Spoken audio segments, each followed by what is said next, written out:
Return to me the memory of how. नमस्कार दोस्तों, इस बीच काफ़ी समय के बाद मैं आप लोगों के सामने ये वीडियो लेकर आया हूँ।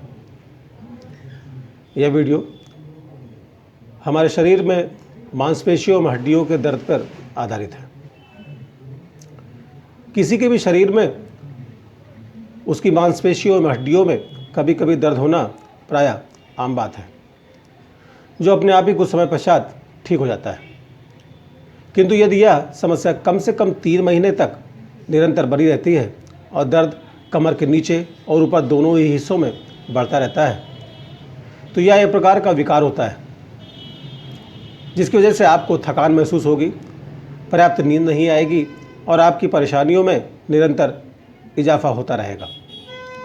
कई बार इस समस्या का आरंभ किसी संक्रमण, चोट, सर्जरी या फिर किसी मनोवैज्ञानिक तनाव के बाद भी देखा गया है। इस परेशानी को हम फाइब्रोमाइल्जिया भी कह सकते हैं। समस्या पुरुषों की अपेक्षा महिलाओं में अधिक विकसित होने की संभावना होती है। फाइब्रोमाइल्जिया आनुवंशिक भी हो सकता है। इस विकार से पीड़ित मरीज में तनाव, डिप्रेशन, सिर दर्द, जोड़ का विकार एवं आंतों से संबंधित रोगों को देखा जा सकता है। इसके लिए व्यायाम सबसे महत्वपूर्ण होता है। हमें फाइब्रोमाइल्जिया है, इस बात की पुष्टि हम कुछ निम्न परीक्षण के द्वारा कर सकते हैं। वो परीक्षण हैं: CBC टेस्ट करा सकते हैं हम, ESR test, thyroid test, uric acid test. Fibromyalgia से बचाव। अब हम देखते हैं कि फाइब्रोमाइल्जिया से या इस रोग से, इस परेशानी से हम अपने आप को कैसे बचा सकते हैं। सबसे पहले हमें तनाव से बचना चाहिए, एंजाइटी से बचना चाहिए।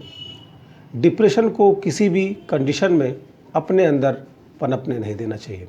मात्रा में नींद लेना चाहिए, नियमित व्यायाम करना चाहिए, योग या मेडिटेशन कर सकते हैं, पूर्ण पौष्टिक एवं संतुलित आहार लेना चाहिए।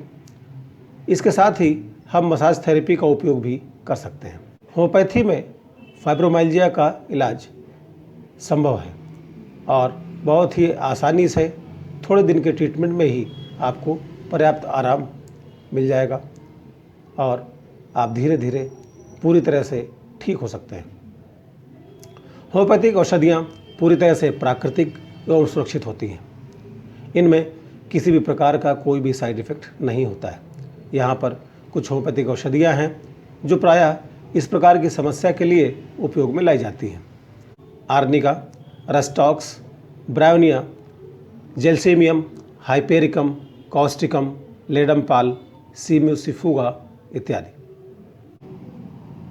और अंत में दोस्तों, आप लोग ये ज़रूर ध्यान रखें कि कभी भी हम जैसे अन्य सभी डॉक्टरों द्वारा YouTube या अन्य किसी भी माध्यम से प्राप्त जानकारी के आधार पर औषधियाँ लेने का प्रयास कतई न करें।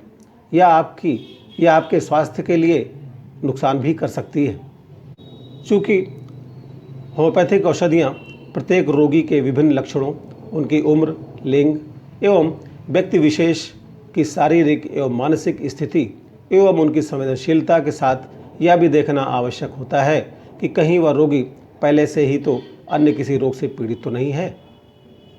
इसलिए उचित यही होगा कि आप औषधियों की जानकारी कहीं से भी लेने के पश्चात किसी योग्य होम्योपैथी डॉक्टर से परामर्श अवश्य कर लें और उसके पश्चात आप किसी भी औषधि का सेवन बिना किसी भय एवं चिंता के कर सकते हैं। अतः यह हमेशा ध्यान रखें कि कोई भी वीडियो आपको मात्र जानकारी प्रदान करने एवं गाइड करने के लिए होता है, ना कि स्वयं डॉक्टर बनने के लिए। मेरी बातें आपको कड़वी अवश्य लगें, पर यह भी हमारी होम्योपैथिक औषधि की ही भांति आपके बेहतर एवं पूर्ण स्वस्थ लाभ के लिए नितांत आवश्यक है। अतः इन बातों का अवश्य ध्यान रखें। धन्यवाद।